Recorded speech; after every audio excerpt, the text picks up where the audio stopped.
लक्ष्मी नारायण त्रिपाठी, आचार्य महामंडलेश्वर किन्नर अखाड़ा। और आज trans employment मेला 2024 second season हो रहा है और ये बहुत ही इफ़ेक्टिव रहा है। पिछले साल जब फर्स्ट ट्रांस एम्प्लॉयमेंट मेला हुआ था 2023 में, 58 समाज से लोग, ट्रांसजेंडर कम्युनिटी, ट्रांसमैन, ट्रांसवुमेन को जॉब मिला था। इस साल हम कोशिश करते हैं कि और भी ज़्यादा लोग आए हुए हैं और लोग मेन समाज के साथ जुड़ के उनको अच्छे काम मिले।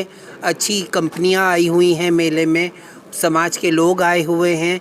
ऑर्गेनाइजर्स को मैं धन्यवाद करती हूँ, अभिना और ट्वीट फाउंडेशन को, कि उन्होंने इतना सुंदर कार्यक्रम का आयोजन किया हुआ है।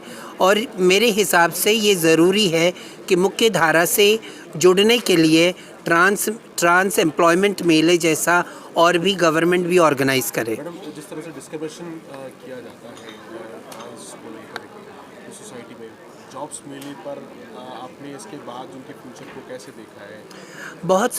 बहुत सारी कंपनियों ने अपने दरवाज़े खोले हैं। उन्होंने अपने एम्प्लॉयर्स को जो दूसरे वर्कफोर्स है उनको सेंसिटाइज़ किया हुआ है। तो बहुत जगह बदलाव दिख रहा है, पर उस बदलाव के साथ स्टिग्मा डिस्क्रिमिनेशन का भी एक बहुत बड़ा मुद्दा है। जहाँ पे लोग सेंसिटाइज नहीं है वहाँ पे दिक्कतें होती हैं, और मैं चाहती हूँ कि ये दिक्कतें ना हों, लोग सेंसिटाइज हों, अच्छे से एडवोकेसी हो और लोगों में ट्रांसजेंडर्स को लेकर जो भ्रांतियाँ हैं वो ख़त्म हों। एक लास्ट सवाल ये है कि जो ट्रांस के लिए एजुकेशन किस तरह की कहाँ तक लोग चुके हैं? अभी recently national human rights commission ने LGBT think tank, LGBT core group की मीटिंग बुलाई थी और वहाँ पे एजुकेशन के बारे में ही बात हुई थी। और सरकार भी, ministry of social justice and empowerment भी अपने एजुकेशन के ऊपर बहुत काम कर रही है, स्कॉलरशिप दे रही है। और उसमें एजुकेशन में ये बदलाव आना ज़रूरी है कि लोग जेंडर के बारे में जाने, पढ़ें, और ड्रॉप आउट्स जो होते हैं, जो ट्रांसजेंडर बच्चे बीच में पढ़ाई छोड़ देते हैं, वो ना छोड़ें। उनके लिए प्रॉपर एनवायरनमेंट क्रिएट हो जहाँ पे वो अपने एजुकेशन को आगे लेके जाए। और अब देखा जा रहा है आने वाली पीढ़ी बहुत सीरियस है एजुकेशन को लेके और अपने आगे फ्यूचर को भी लेके। नाम अनुपमा ईश्वरन है और मैं फाउंडर हूँ इन हार्मनी की। और इन हार्मनी एक डाइवर्सिटी, इक्विटी, इंक्लूजन कंसल्टेंसी है और हम वन ऑफ द ऑर्गेनाइजर्स हैं ऑफ द ट्रांस एम्प्लॉयमेंट मेला 2024। मेला आज ये ऑर्गेनाइज हो रहा है, कैसे इसको देखते हैं इस मेले को, और किसका इसमें कितने कहाँ से लोग इसमें शामिल हुए हैं? सो यहाँ पे लोग पूरे देश से आए हैं, अलग अलग जगह से आए हैं और एम्प्लॉयमेंट के लिए सीख करने के लिए आए हैं। और ऑल्सो हमारी जो कंपनीज़ हैं वो भी अक्रॉस डिफरेंट स्टेट से आए हैं, दिल्ली के ही नहीं हैं, कई सारे बेंगलोर से हैं, बॉम्बे से हैं। सो जैसे हमारे जो मेन प्लैटिनम स्पॉन्सर है वो पब्लिसिस्ट सेपिएंट हैं, वो बेंगलोर से आई हैं टीम। हमारे गोल्ड स्पॉन्सर हैं वरुण बेवरेजेस, वो यहाँ के हैं, दिल्ली के हैं। फिर हमारे जो सिल्वर स्पॉन्सर है प्रॉक्टर एंड गैम्बल, वो तो पैन इंडिया है, FMCG कंपनी है।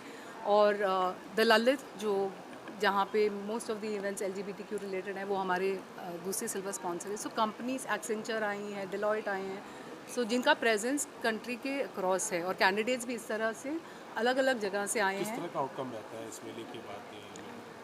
जैसे लास्ट ईयर हमारे पास करीबन 500 एप्लीकेशंस आए थे। इस साल हम लोगों का 800 डेटाबेस है ट्रांसजेंडर कैंडिडेट्स का, और इसमें 70% तो ऑलरेडी ग्रेजुएट्स हैं, अनदर पोस्ट ग्रेजुएट्स भी हैं इसमें। आज सुबह मैंने किसी से बात किया जो BTech है।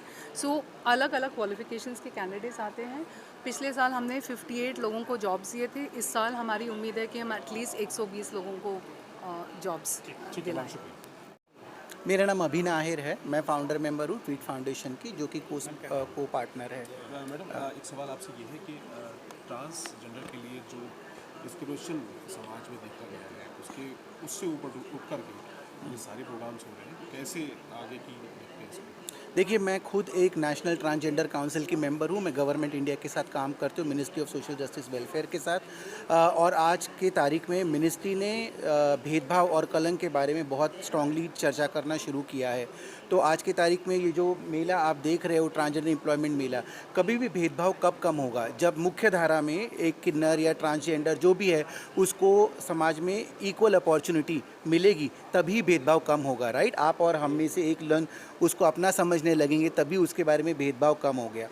आज की तारीख में देखिए कि हम जो ट्रांसजेंडर कम्युनिटी है वो विशेष सर्कल में है। मतलब बहुत यंग एज में उनको घर से बाहर निकाल देते हैं, एजुकेशन कंप्लीट नहीं हो पाता, एम्प्लॉयमेंट नहीं मिल पाती, और वो लाचारी की हालत में भीख मांगने से लेकर अलग अलग तरह के कामों में शामिल होते हैं।